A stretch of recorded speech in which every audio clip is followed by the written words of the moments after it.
And we are back with another outstanding episode of the Square Table Degenerates. Today we are joined by musician Mr. Jaffa Moore. How are you today, sir? Very well, thank you. How are you? I'm doing pretty good. It's a little warmer today than it was on like Saturday. Saturday was really cold. It was really cold. And then yesterday it warmed up a little bit, and I ain't really doing much, but yeah, it's not too bad. Not too bad. I'm a little hungry, if I'm being honest. I haven't gotten lunch yet, so I'm probably going to get some food after this. What time is it for you? It is 1 p.m. 1 p.m. 1 p.m. You know what time it is for me? It's well, it's like 8 o'clock or Miller something. time. It's Miller time. Okay. It's time for some weed if you're following home, if you know what we're talking about. Actually, I gave that up a while ago. Uh-oh. What was the story with that? Why'd you give up the weed? Because I wasn't seeing the light. Oh, okay. We got quit smoking in the dark. I tried that. Hey, listen, different strokes for different folks. Oh, for sure.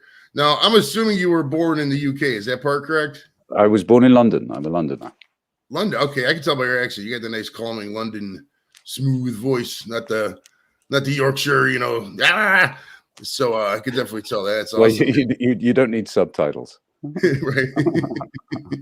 I don't know. It's weird with some of the accents. It's like I can understand because I traveled to the UK and I got a lot of buddies in the UK. Some of them I can understand like nothing, and then some of them I'm just like, huh? And it's so weird how it just changes from every 2 minutes. Or you drive down the road 10 minutes later, you got a wholly different accent. It's just so wild. But it's like Manchester. Scottish. Now, when you was growing up as a son of James Bond, did you have like all the cool toys on the block that nobody else had, or what was up with that? I did keep a couple from the props department. There was a sort of a Delta and an action man that they used in Live and Let Die, where Bond flies in on top of the mountain and meets Solitaire. And that was actually, and it was super heavy and super big. I kept a couple of watches. I got a couple of those gadgets. They're not for eBay, more for, pass them down to my children. Right. And, a pair of shoes with little spikes that come out the front. They're like functional? Is it like an actual thing? Like you press a button and little spikes come out? Well, let me try. I tried it at this club and it didn't work. So I just took the shoes off and ran. That's great. You got Switchblade Nike just come out and say, hey, what's up? Boom. Ah! That's great, man. So like when your dad was like traveling, doing movies and stuff, did you get to go places with him when you were little, or did you have to like stay back in England, or what was the deal with that? Did you get No, he was terrific. He brought us along from the first to all the way through. And on his last movie, I actually worked as a runner on the second unit. And so I got to see, I was basically 6 months on a production, but yeah, ever since Live and Let Die, went to all the locations. Very fortunate. Okay. Yeah, it's been, I'm not going to sit here and act like it's been, I watched all the old Bond movies yesterday, but was there any like really cool beach locations you liked, or anything that stuck out your mind? Like, okay, I could get used to being here. Anything like that back then? Phuket in Thailand. Okay. And I always pronounced it fuck it. Right. That stood out. I think. Look, it was just the unusualness of it. Okay. Of course, the Bahamas, white sand. Sometimes the sand's so white, you really do have to wear shades. Right. You're just like this. Yeah. Especially coming from London, gloomy, cold, rainy. But I would say Thailand, Phuket was quite something. That's funny you say that, man, because I talked to Samantha Fox about 3 months ago, I know, and somebody asked her the question, if you could go one place, lay your feet for one day, where would it be? And she said Thailand too. Man, I don't know something about Thailand. We have to go down there and visit. That's awesome, man. Now did let's see here, where were we at? Oh, how was high school like for you? Did you were you like a class clown? Were you already doing movies and music by then, or were you I did. I was doing a film at Fox with John Huston, Charlotte Rampling, and I was attending Hawthorne in terrible neighborhood, Beverly Hills. I don't know if you've Mhm. heard of it. And high school was what I found really interesting, coming from, very sort of English, public, did a private, but predominantly public.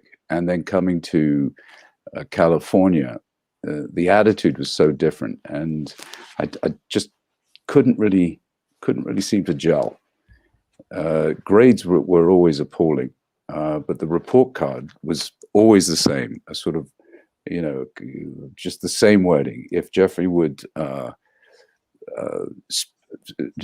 put more attention to his scholastically than as popular as he is outside of the classroom, he would be a straight A student.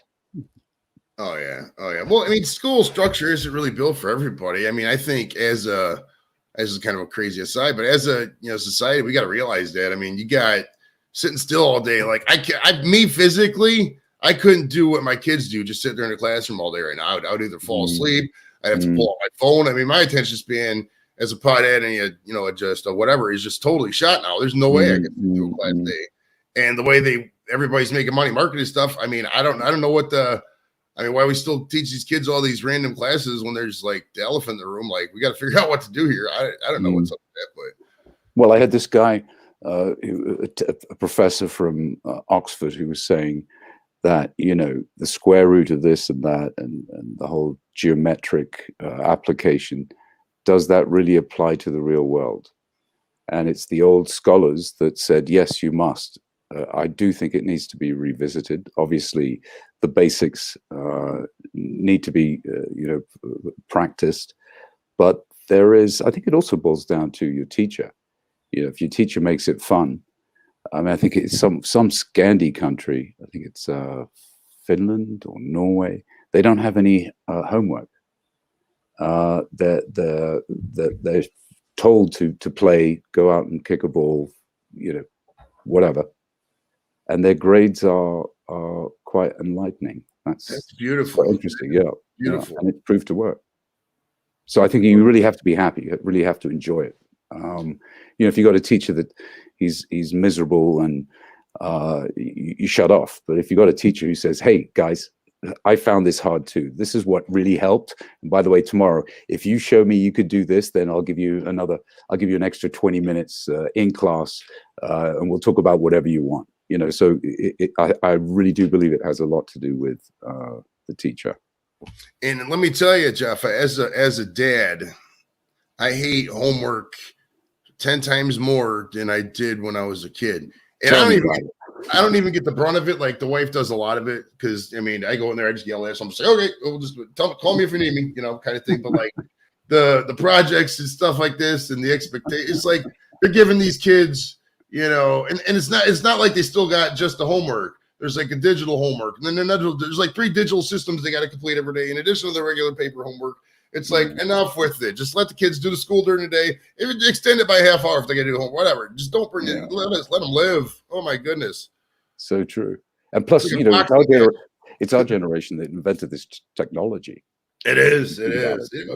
Well, we invented the technology, and we never thought about practical use applications for it. And even you think about it, I mean, people always blame there was like, "Oh, it's a society, everybody gets a trophy." Well, who do you think, were the people who, broadcast that society? We wanted people to feel good. We didn't want to hurt feelings. So, people did do that. And everybody acts like they weren't part of that. They were. We all were. We're a bunch of enabling idiots. Totally. You know what I mean? Totally.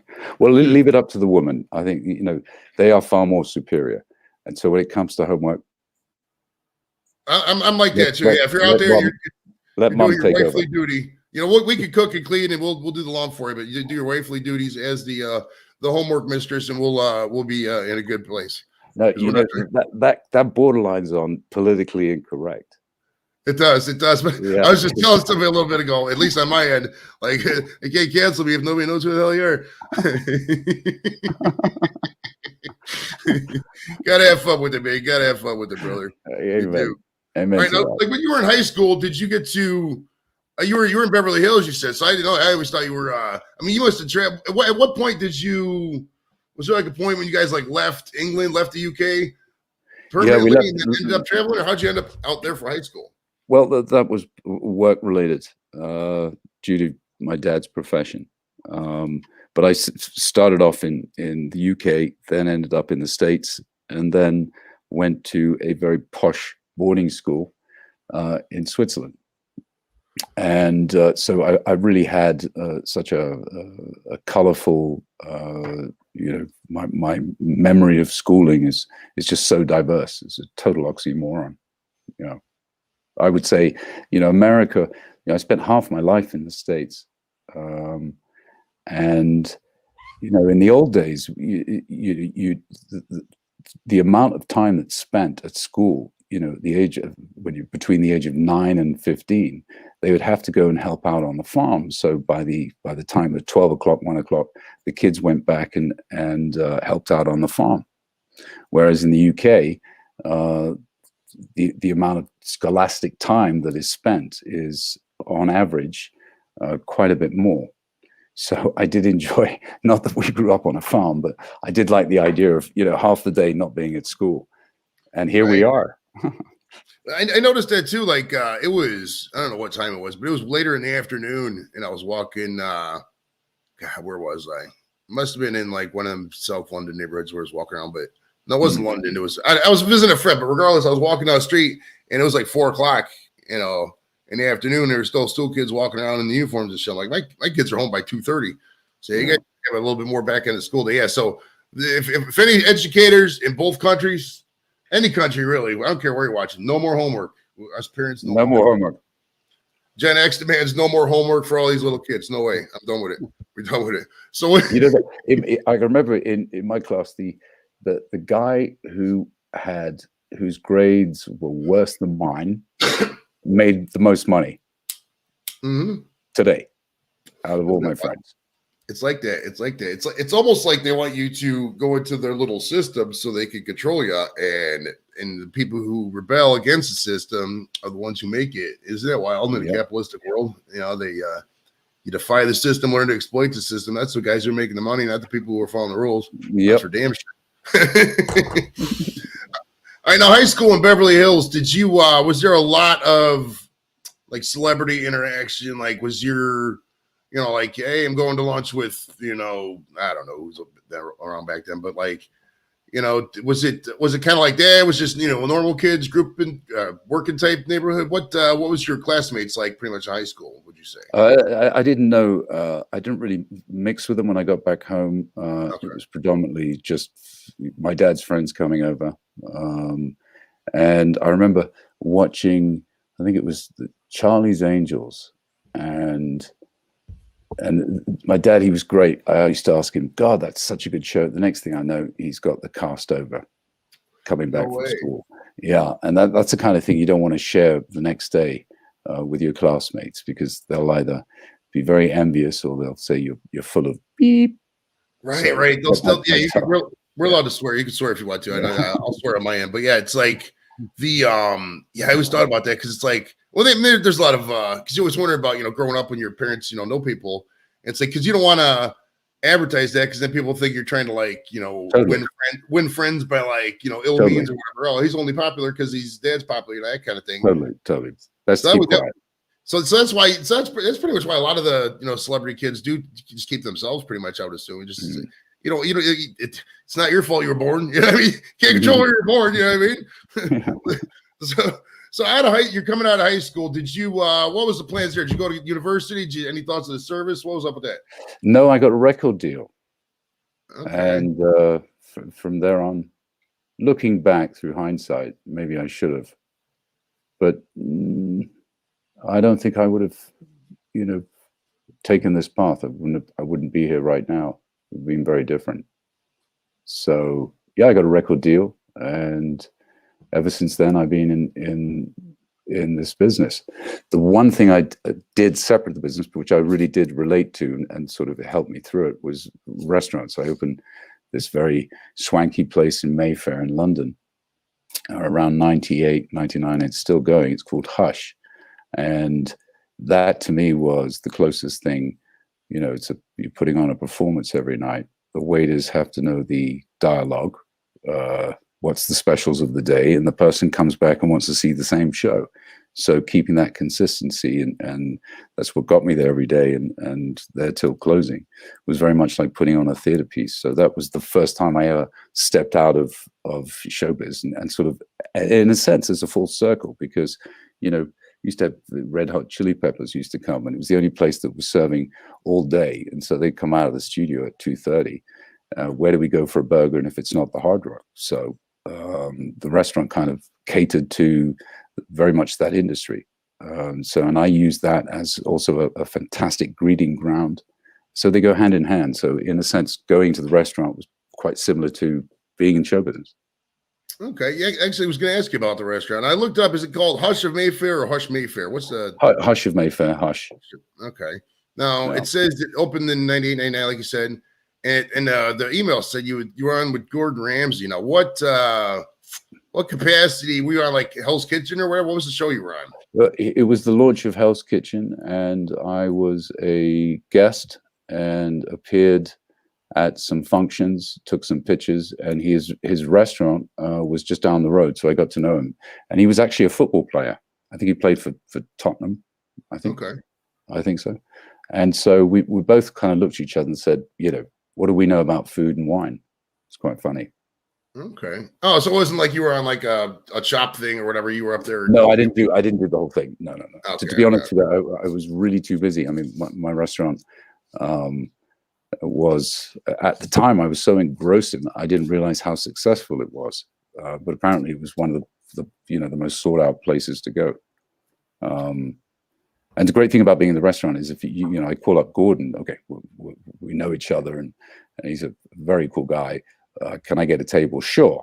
But somehow being in the restaurant, you could always get a table, because the other restaurant, regardless of, we're fully booked, they want to impress you because you know how hard it is. So they basically, I always got a reservation. Then friends called on and said, can you get me a table? Can you get, and I said, well, I've got to be there. That's the deal, unless you're in the restaurant business.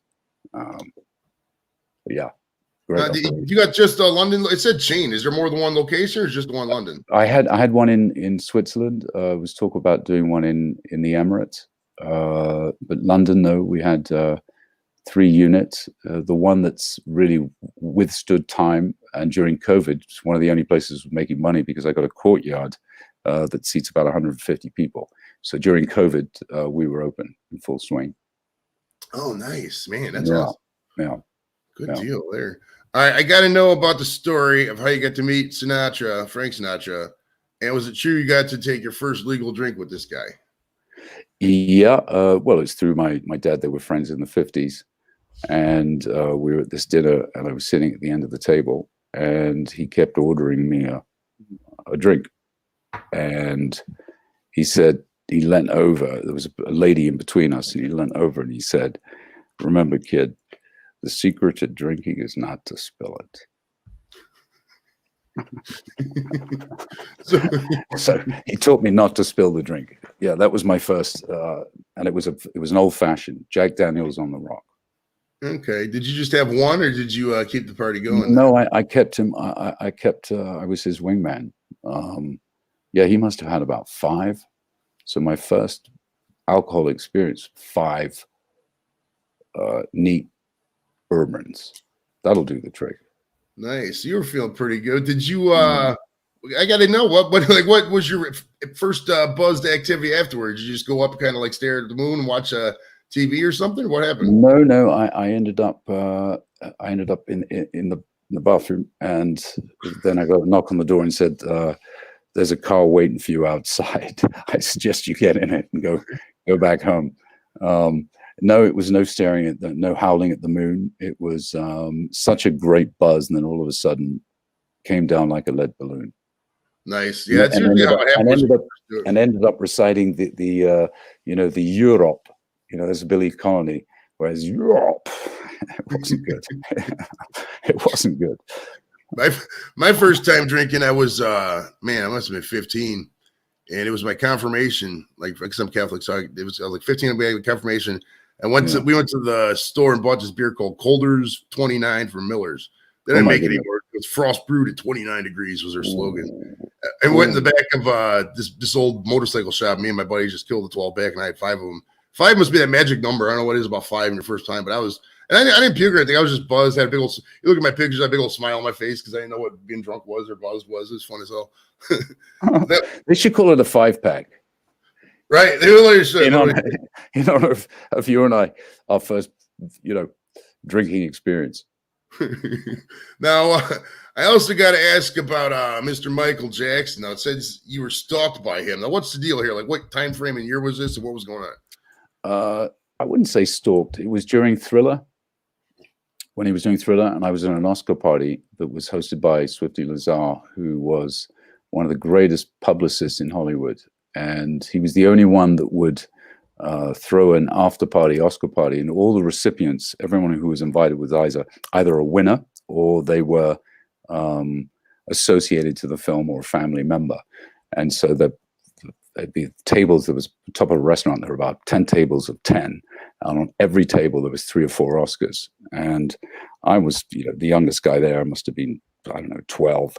And I'm walking around in a rent-a-tux, and I go into the restroom, and I'm washing my hands, and I look up, and lo and behold, there is Michael Jackson. And he said, "Hey, what are you doing here?" And I said, "Well, I'm here with my dad. He gave an award." And he said, "Who's your dad?" And I didn't say he was James Bond. I said, "He's Simon Templar, the saint." And his eyes lit up, and he said, "My mother's favorite. Can I meet him?" So I walked him over to introduce him to my dad, gave him my chair, and they sat there and spoke. And then many moons later, I met him again, and he remembered my name. He was a terrific guy, terrific fella. Oh, that's awesome, man. Good deal. And let's talk about the music for a little bit here, because you're really big into the music stuff. And this this video guy was actually really cool. So this, what was your style? Would you say you had a style first coming up? Like, name some influences that really got you into music. Well, I think it's a tribute to the 70s and 80s, where live bands meet electronic instruments, and so it's a fusion of the 70s with ELO. If I think about it, David Bowie, the Barry White, Earth, Wind and Fire. So there's funk meets rock meets electronic, basically, and so it's a fusion of the 2 decades. And also, I was asked what's the mood. Depends on what mood. Each song has a mood, so you can play one if you're on your bike or you're working out, one you play if you're entertaining, one you play if you're driving. So it's really the mood of the day, the whole mood of the day. The album plays each mood of each period of the day. That's pretty much the influence. Okay. Now, did you intend to go into music, or did you want to be an actor? What was or just kind of whatever happened was like? Well, you throw as many logs on the fire, and if one catches. And I was writing about 7 years ago. I was writing for an artist, and kept on sending in songs, and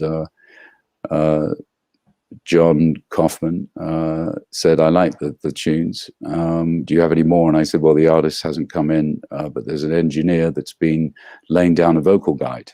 On the track, so that the artist would come in and sort of know how to pitch and know the phrase and the rest of it.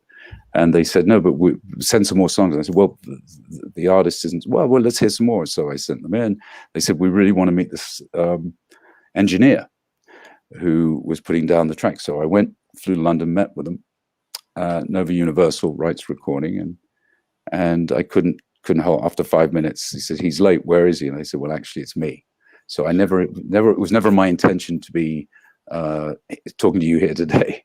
It just so happened that way. But films. I've produced films. I've acted in films, movies, and it's part of a film without music is a disaster.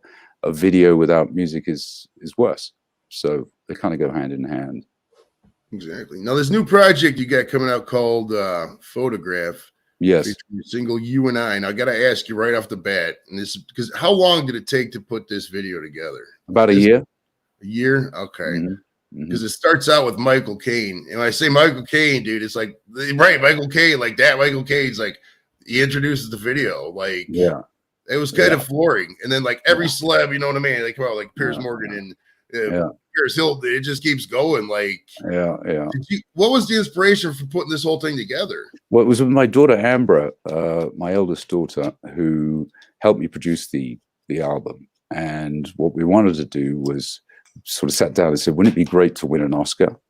And how do we do that and give it as a tribute to my dad? And my dad gave up the latter years of his acting profession to the organization UNICEF. So we thought, wouldn't it be wonderful if we could win an Oscar and dedicate it to him, and at the same time, proceeds going to his organization. That he was so chuffed when we said that. But then he said, but in order to get an Oscar, it has to be considered, and there has to be a movie. So he said, oh, okay, the tail's wagging the dog. So how do we do this? So we made a satirical documentary about how to win an Oscar. And everyone we interviewed, we deliberately went to who hadn't won an Oscar, who came very close to winning one. And so it was, quite amusing.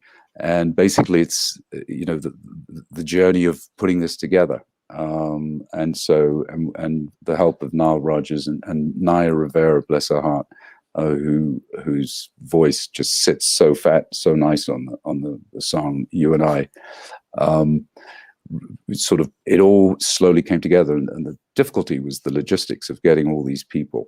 And with Niall, I said, look, he's a beautiful musician. I think he's been indoctrinated in the Hall of Fame.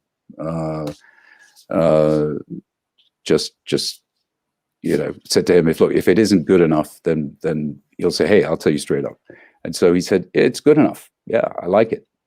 So let me put my magic to it. And basically that I used as reaching out to all the other celebrities. If the song isn't good enough, let's make a deal. If you don't like it, that's your excuse. Very simple. I don't like the song. It's not good enough. I don't want to tarnish my career, or I don't want to be part of something that's not good, because I would do the same thing. And so if the song proved to be good enough to get all these people, I didn't get anyone. There were no refusals. So we must be onto something good. That is awesome. Now, this is your inspiration, because this kind of has that "We Are the World" effect. Like, what? Mm-hmm. The '85 thing in Wembley. What was that called? I told him. Live Aid. Yeah, Live Aid. What were this? I mean, there's got to be some obvious inspiration from Live Aid just because of the celeb list you got there. But like back in Live Aid, what were you? Do you remember what you were doing at Live Aid? Were you around there? Were you on location somewhere? I was in the UK, and I had actually seen Queen the year before. And what they did when Queen came out, they managed to get the PA to turn up the level. Nice. So when they came out, it was boom.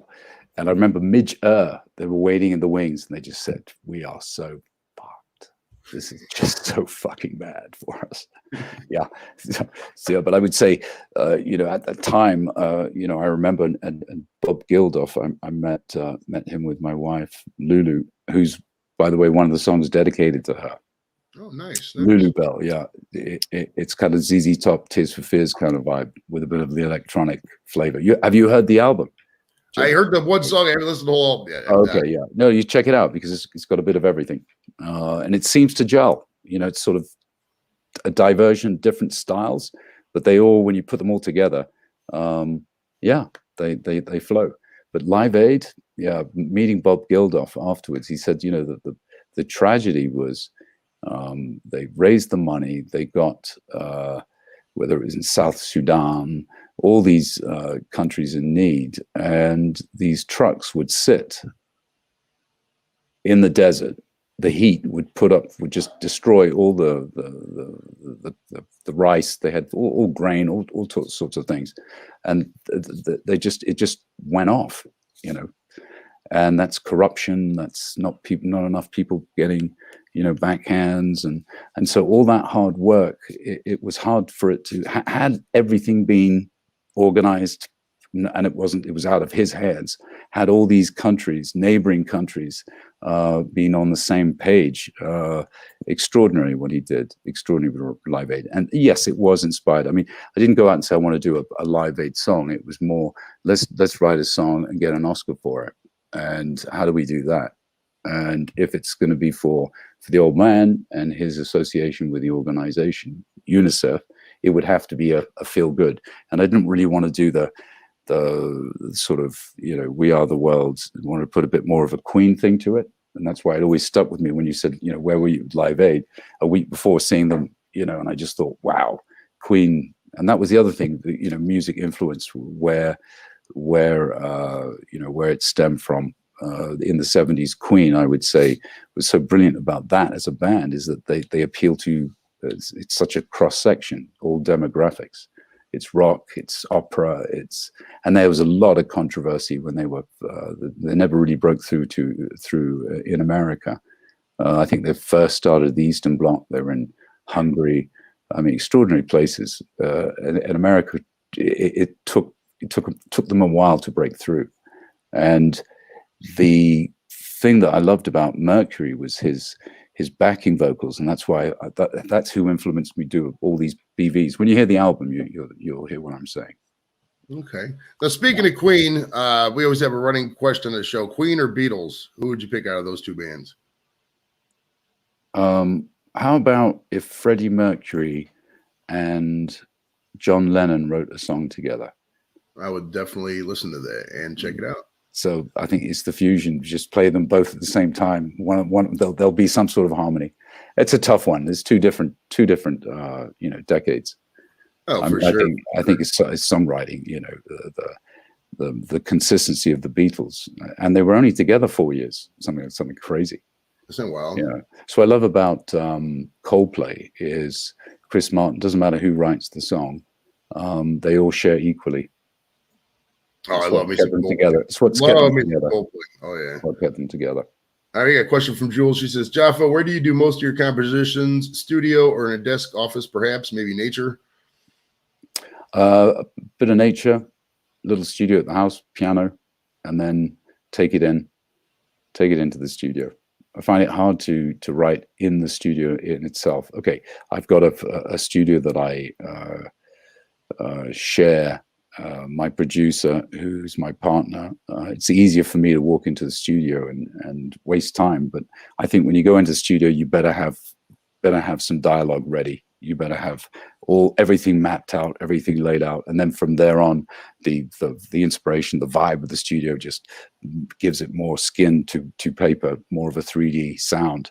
But at home, predominantly sitting outside, having a ciggy, looking out at the nature, go back in. If it works, great. But I'll every day sit in front of the piano, a tiny little studio. And from there on, if it flies, then I'm in the studio.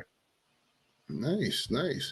Now, let's see where we're at here. Oh, I got to ask about your dad being knighted. Now, at this ceremony, was the Queen there?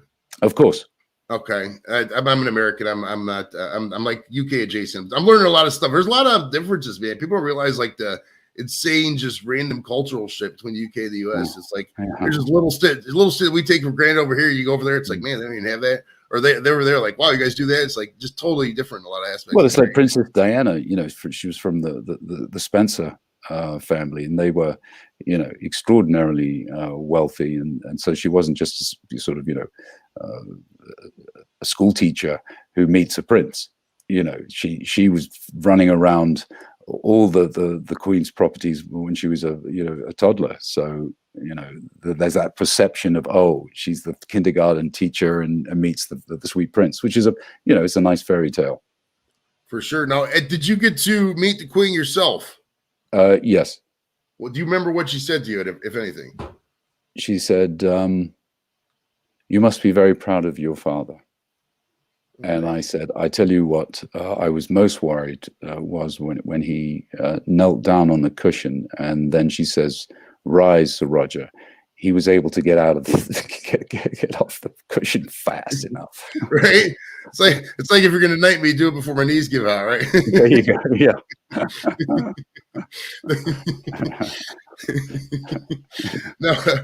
No. Let's see. Where was that? What was your first car? What was your best car, and what kind of car do you drive now?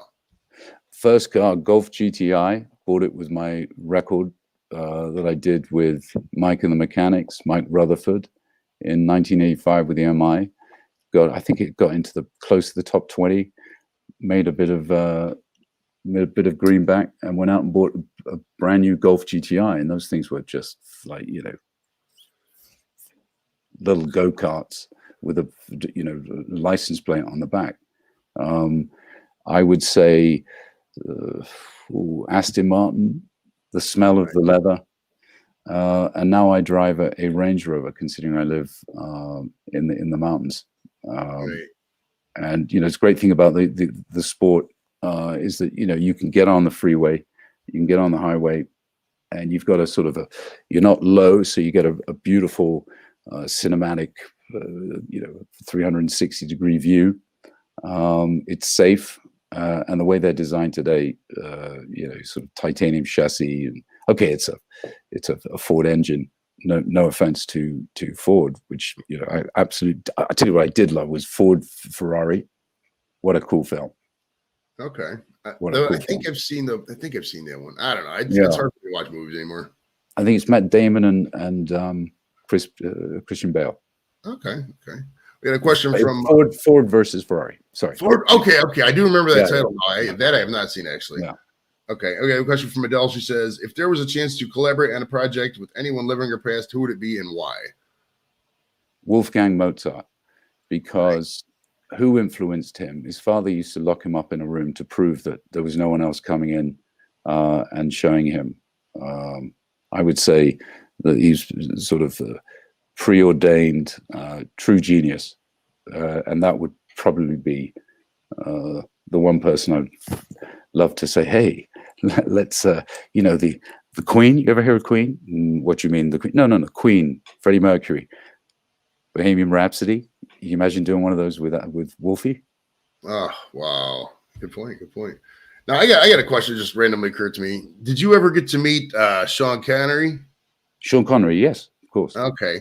Now, who is your favorite, besides your dad, who's your favorite out of all the Bonds that they've had over the years?